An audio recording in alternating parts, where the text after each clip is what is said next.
three-time Olympic medalist, has taken a step back from competition since the Tokyo Games. Chen was... This year saw the retirement of one of badminton's most successful players, Chen Long. How successful? As a junior, Chen Long absolutely dominated the circuit, winning both the Asia Junior Championships and the World Junior Championships in 2007. And this success as a junior translated brilliantly into the senior ranks. Here are just a few of Chen Long's greatest achievements. He won 27 individual titles in Belarus-sanctioned tournaments, including 2 titles at the oldest and most prestigious tournament in badminton, the All England. He was the world number 1 for 71 consecutive weeks. He won 2 world championships consecutively in 2014 and 2015, becoming only the 3rd men's singles player in history at the time to do so. He was a part of, and in most cases led, the Chinese team to 3 Thomas Cup titles and 5 Sudirman Cup titles. And arguably his greatest achievement came at sport's biggest event, the Olympics, as Chen Long medalled in 3 consecutive games: bronze in 2012, gold in 2016, and silver in 2020, making him the only men's singles player to have the full set of medals. Chen Long's badminton CV is, as you can see, undoubtedly impressive.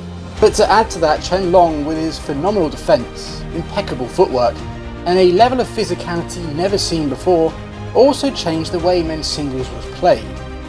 Chen Long ushered in an era of men's singles where if you weren't willing to consistently play 30 shot plus rallies, then you simply weren't going to make it. So why am I telling you all this?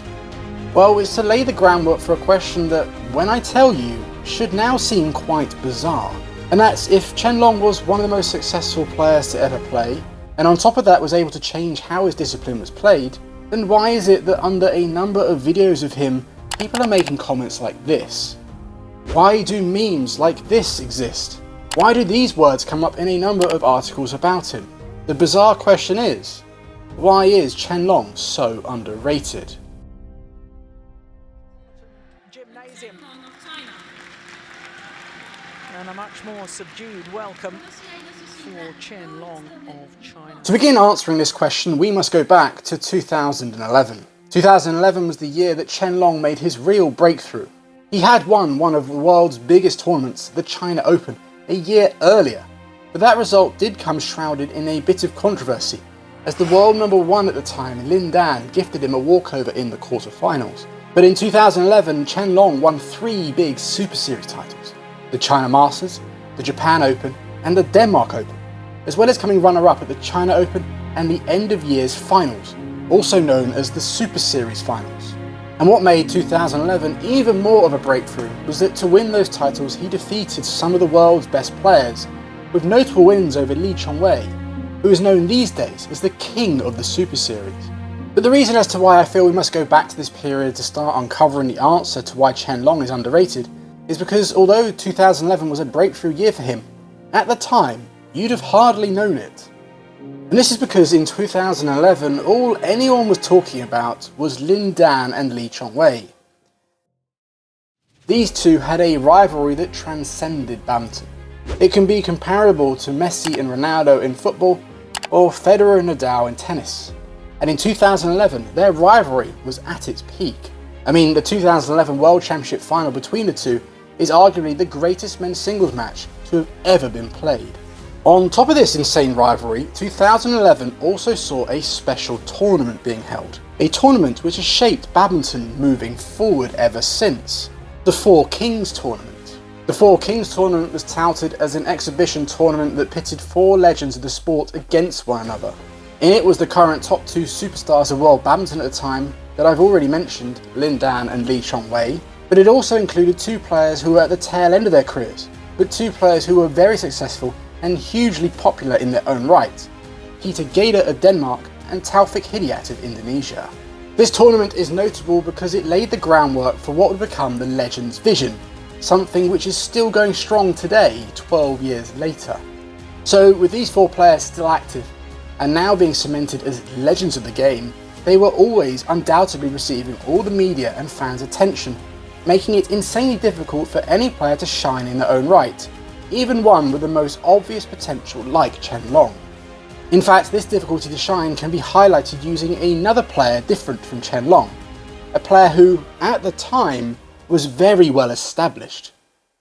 All-England title, the 2008 men's singles champion from China, Chen Jin. Chen Jin of China, the All-England champion. Chen Jin was the first ever player to win consecutive World Junior titles, and went on to have a senior career that involved him winning the All-England Championships, winning the World Crown in 2010, and he also won bronze at the Beijing Olympics. That's an insanely impressive CV, more so than some of the aforementioned legends. Yet, I doubt many of you badminton fans these days have heard of him, or at the least know very little about him. Now, for players like Chen Jin, and the man of this video, Chen Long, the Four Legends reason is more profound for them. And when I tell you, it will help you understand why, that even as Chen Long won more and more titles, amassed multiple major championships, and even won the biggest prize in badminton, the Olympic Games, he was still very much overlooked. In fact, it isn't a reason, it's a name, and that name is Lin Dan.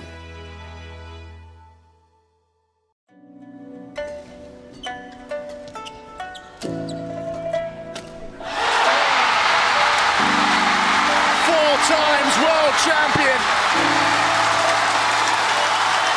Lin Dan does it again. There is no other way to put this. Lin Dan is the GOAT of badminton. Lin Dan is always at the top of any greatest badminton player list. And if you Google who is the greatest badminton player ever, Lin Dan comes up.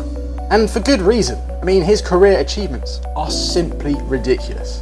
He won 4 Asia Championship titles as well as 9 total medals. He won 5 World Championship golds from 7 finals. That's way more than double of any other men's singles player. He won 2 Olympic golds, the only men's singles player to achieve that. He won 2 Asian Games golds from 3 consecutive finals, only player to have achieved that. He reached 10 All-England finals, winning 6 of them. He was a part of 6 Thomas Cup and 5 Sudirman Cup winning teams. He led the team in most of those wins. And not including major tournaments, he won 51 international titles from 70 finals at BWF sanctioned tournaments. And by winning all these titles, Lin Dan is the only player in all of badminton to have completed what is dubbed the Super Slam. On top of this, he holds 4 out of the top 10 positions for win-loss records in a year in men's singles, including the top 2 spots. He holds 5 out of the top 10 spots for longest winning streaks in men's singles, and unsurprisingly he was the world number 1, a rank he held for 211 total weeks. That's the second longest in men's singles history. That was quite a list. And if I'm honest, I could have kept going, but I feel you get the point. Lin Dan's career was nothing short of remarkable. So is it any wonder then that any player that came before and after Lin Dan was always going to be compared to him? A comparison that would go up multiple notches if you were Chinese, like Chen Long. In fact, for Chen Long, as his career overlapped with Lin Dan, it was even harder for him to shine. No matter what he did, it was compared to Lin Dan. Chen Long wins 2 All-England titles. Oh well, Lin Dan won 6. Chen Long goes back-to-back at the Worlds. Well, Lin Dan did that twice, including 3 consecutive titles from 2006 to 2009. Chen Long wins the Olympics. Lin Dan did that, but twice. It was just never ending. No matter what Chen Long did, Lin Dan's shadow engulfed him. And even when Chen Long did achieve something that Lin Dan didn't, for example at the Tokyo Olympics when Chen Long won silver, that meant he has managed to win 3 consecutive medals, something Lin Dan failed to do, yet it still really didn't seem to make much difference. Now, those 2 reasons, his breakthrough coinciding with the creation of the 4 legends, and the constant comparisons throughout his career to Lin Dan, are probably enough to explain why Chen Long is so often underrated. But there's actually one more reason, I believe, that goes away to further answer this question, and this reason is once again linked to Lin Dan.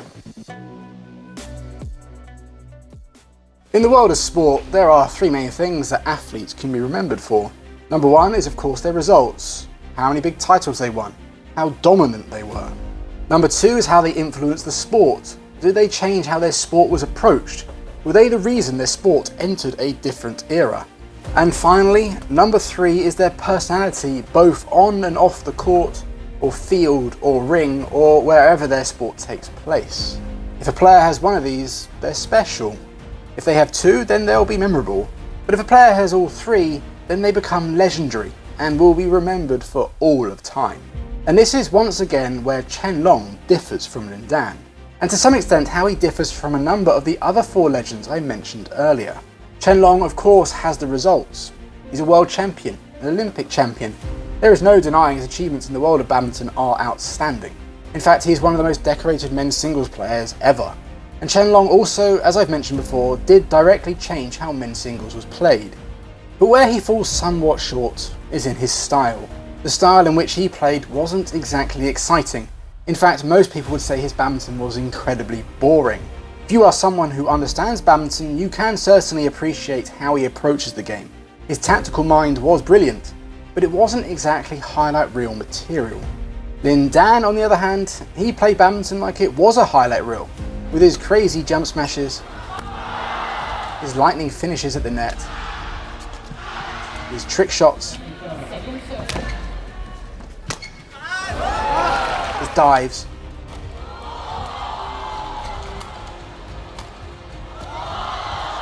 and it was all combined with an exuberance of emotions. Whenever Lin Dan entered an arena, everyone wanted to watch him play, as you just knew you were going to be entertained. I'm not sure I could say the same about Chen Long in this regard. Lin Dan had the insane results, no one can touch him on that, and he most certainly had an effect on how men's singles was approached, taking it to a level I'm unsure we'll ever see again. But he elevated all of this with the way he played badminton. In a nutshell, Chen Long's badminton was the antithesis of Lin Dan, and makes Chen Long seem less remarkable and therefore more easily overlooked. And this parallel can be drawn outside of playing styles as well. Chen Long's look and style never changed. He always pretty much had the same haircut. The only thing that changed was when he started using compression socks on his calves. I can't find a better way to put this than saying that from 2012 right up until his retirement in 2023, he used the exact same badminton shoes. Lin Dan, on the other hand, would change his look almost every week. New haircuts, new clothes, new shoes. I mean, once he even wore two different pairs at the same time. And on top of this, Lin Dan had tattoos. He was more tanned than most other Chinese stars, and when China was collectively sponsored by Li Ning, he was the only one who went against it to have his own sponsor, Yonex, with his own clothing line, something which brought with it some controversy. To really hammer this point home, I tried to find an advert with Chen Long in it. I only managed to find one, for FedEx, who were a Chinese team sponsor for many years. Lin Dan, on the other hand, was a whole different matter. He of course was involved in adverts for badminton related products like Li Ning and Yonex, but he also did adverts for companies like Gillette and even Oakley. Okay, I know what you're thinking. What on earth does advertisements have to do with Chen Long being an underrated badminton player? And I admit, it does seem a bit far-fetched as a standalone point. But I feel that when combined with everything else that I've said, it paints the full picture. Chen Long had his breakthrough right at the time the four legends were born, and two of those legends were at the height of their greatest badminton rivalry in history. The constant comparisons to the greatest player to ever exist, Lin Dan, a fact made worse that they were from the same nation. The fact that Lin Dan was such a megastar both on and off the court, with a much more exciting and memorable playing style, one all players wanted to emulate. And add to that Chen Long's much more introverted personality and keeping much of his life completely private. When you add that all together, then it really does answer the question as to why Chen Long is often overlooked and ultimately underrated. Now, I could end the video there, but I feel it's only fair to add a final note. I think it's not exactly accurate to say that Chen Long is completely overlooked. If you look at most lists of greatest badminton players, his name is often mentioned. I only felt this question was worth digging into because I felt that for someone who's achieved what Chen Long has, he should be higher. He should be regarded with legendary status. But regardless of how Chen Long is perceived or talked about, there is no doubting that he was an incredible athlete. As his career went on, he became an insanely humble and professional player, both on and off the court. Chen Long may not have been the most exciting player to watch, but he was a player who set a new standard in men's singles for defence, consistency and physicality, and that just can't be overlooked. Chen Long achieved remarkable results, and with his clear dedication and drive, earned the respect of many players. He inspired the careers of the majority of the top stars today, none more so than the current world and Olympic champion, Victor Axelsen. I've played Chen Long many times, and he has been a big inspiration to me for many years. I have absolutely no doubt that as more time passes, an appreciation for Chen Long will grow, and his true greatness will be acknowledged. I want to finish this video by wishing him a very happy retirement, and I hope he enjoys all the newfound time he now has to spend with his family.